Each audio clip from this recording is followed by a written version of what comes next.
It's once again September, which means that a new version of iOS is headed to millions of iPhones, iPads, and iPod Touches around the world. This time it's iOS 9, and it brings a familiar look with a handful of new features.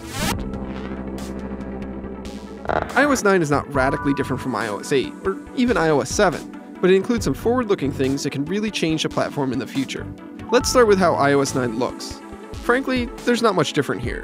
There's a new font, it's Apple's homegrown San Francisco, which debuted on the Apple Watch and is also coming to the Mac, and a new recent app switcher when you double-click the home button. I don't really love the font, though it has grown on me, but the app switcher is slower and more annoying to use than the one it replaced.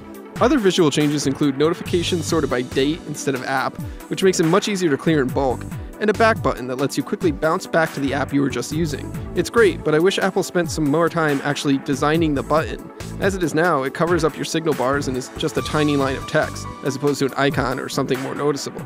Apple says there are battery life and performance improvements in iOS 9, but recent iPhones haven't really ever felt slow, and I haven't noticed much of a difference on my iPhone 6. Same with battery life, I haven't noticed a significant increase in my usage, whether I utilize the new power saver mode or not. But it's the new additions to Siri where we can really see the future of the platform. In iOS 9, Siri is bestowed with a bunch of new capabilities, including better voice recognition and smarter voice searches. It also, for the first time, attempts to be a dynamic assistant that predicts the information you'll need next before you ask for it. That might be providing an alert for traffic information to your next meeting, or showing you your most contacted friends or most used apps when you swipe left from the home screen. That new Siri screen also provides quick shortcuts to searches and maps and headlines from the new News app. To get the most of any of these new features, you really have to use Apple's native apps, such as Mail or Calendar. And you also have to rethink how you're using your iPhone. Instead of swiping through pages of apps, tapping to open a folder, opening an app, and then finding what you're looking for within that app, it can be easier to rely on Siri and Apple's predictions to find what you're looking for much quicker. Siri's advances are nice, but they don't feel quite like the future yet.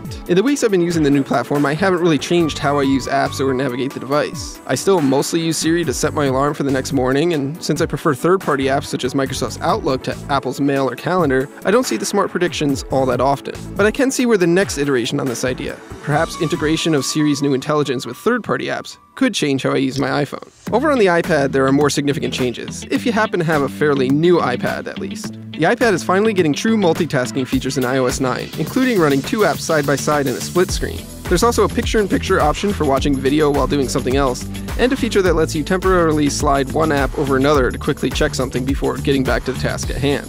Only the iPad Air 2 and newer can take advantage of the split screen features, while older iPads can use slide over, picture-in-picture, and new keyboard controls to make it easier to input and edit text. Right now, only Apple's own apps work with the new multitasking features, but I expect the third-party apps will quickly be updated to support them. Apple has also updated and added a bunch of apps in iOS 9. Notes is more powerful, and Maps finally has transit directions, for example. Both are actually good, but not as full-featured as competitors like Evernote or Google Maps. Passbook got renamed to Wallet for whatever that's worth, and the biggest new app is News. News is customizable, fast, and stable, but it feels a little like it's reinventing the RSS wheel.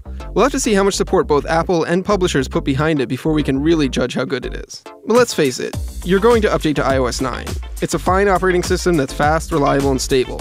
It's iterative like most of Apple's software updates, but when you look closely in the corners of it, you can see the groundwork for Apple's vision of the future of personal computing, where computers know what we want before we do. It's not quite there yet, but eventually that groundwork will become a skyscraper, and iOS 9 is that first brick.